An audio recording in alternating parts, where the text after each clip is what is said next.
A story that affects everyone. The rupee collapsed to a new record low, weakening sharply beyond the 81 mark per dollar for the first time ever as the US dollar towered near a two-decade high. The rupee fell 39 paise to an all-time low of 81.18 to be precise against the US dollar in the early trade after closing at its weakest level ever. Now, the Indian rupee has been in free fall for some time, and there is a debate on the approach that the government needs to adopt, or at least the approach that needs to be adopted to arrest this free fall. Let me open this up without any delay. Rajat Sethi, author, economist, joining us also is Prasenjit Bose. Now, good evening to both of you. Rajat Sethi, let me begin by asking you, what do you make of the free fall and the talk around it?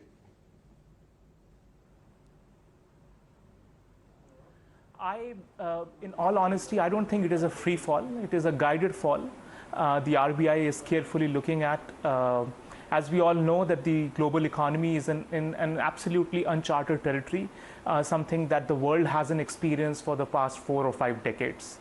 We are at this stage where the RBI faces something what economists would call an impossible trinity, which is balancing the domestic inflation, reserves, and the exchange rate. So managing all three of them, the RBI has to do a balancing act. And we all know that the recent episode of further round of tightening by the US Fed has received criticism around the world. It is not just Indian economy, it's the leading economy, leading developed economies around the world which have tanked more than 15%. Compared to them, India's depreciation has been to the tune of 7%, which is remarkably good. None other than the New York Times said, and I'll quote the New York Times in its article clearly said, from US to China, all major economies are stalling, but not India. That's the global economic commentary going around India being the only beacon of hope when there is global gloom and doom in the economic scenario. This is where I believe that India the world is looking up to India as the growth engine during a phase when we are seeing recessionary cries all over. Mr. Bose, is that the right assessment?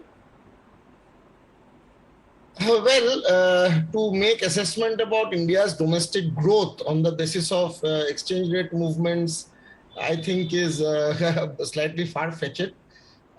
We should look at, yes, the previous speaker mentioned correctly that it is the jacking up of the interest rates in the United States because inflation is very high and they're trying to control their domestic inflation. And as a, in the global context, what is happening is that the direction of capital flows has therefore changed. So you find all over the world, especially from emerging market economies like ours, capital is flowing back to the United States, the dollar is hardening. And what the previous speaker perhaps missed out in his initial comments is that in the effort to stabilize the rupee by the RBI, already our foreign exchange reserves are depleted by over $100 billion. So basically, I think the RBI is trying, but it is more than clear that the downslide in the rupee it is going to persist. The reason why it will persist is, yes, it has so far compared to many other countries, the rupee's depreciation is comparatively lower. But the fact of the matter is that our external balance has started deteriorating again.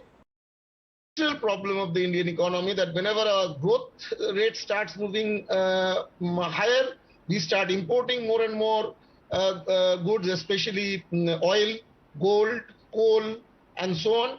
And our export performance has never been, despite Make in India initiative and so on, it has never really taken off.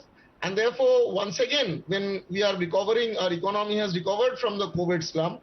The current account deficit, the external balance is becoming a problem. No. While I understand your diagnosis, sir, I'm going to ask you to prescribe some medicines also to arrest this.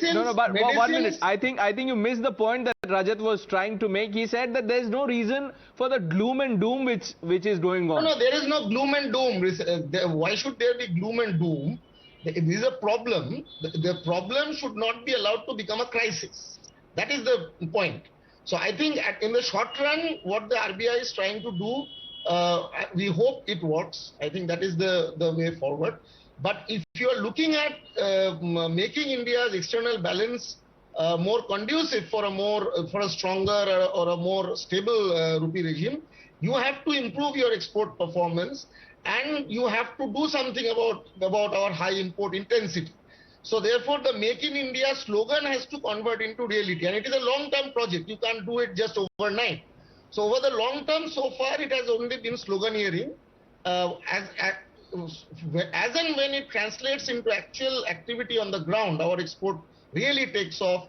We do something about our imports, burgeoning imports and so on. I think we will have a more... Okay, so you're saying, Rajat Sethi, would you like to respond to that? He's saying that this is a structural problem and, the sloganeering won't help.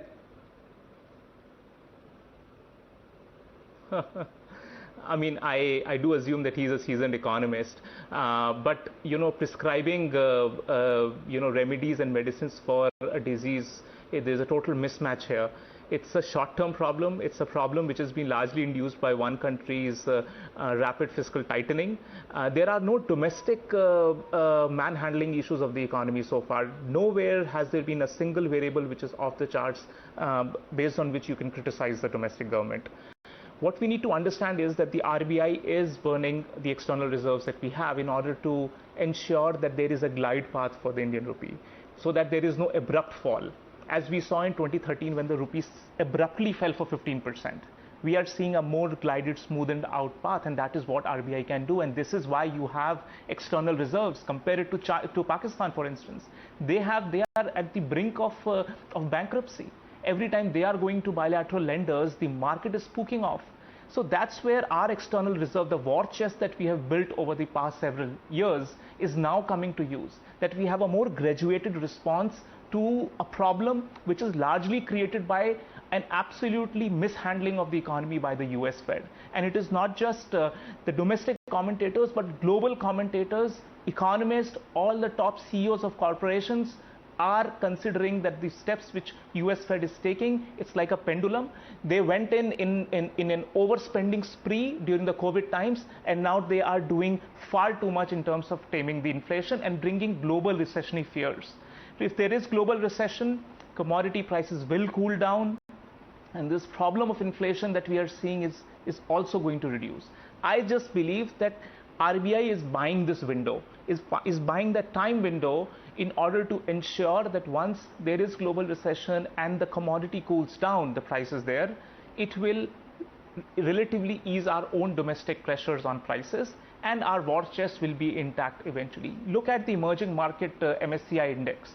The amount of capital flight of US dollar of India vis-a-vis all the emerging markets put together.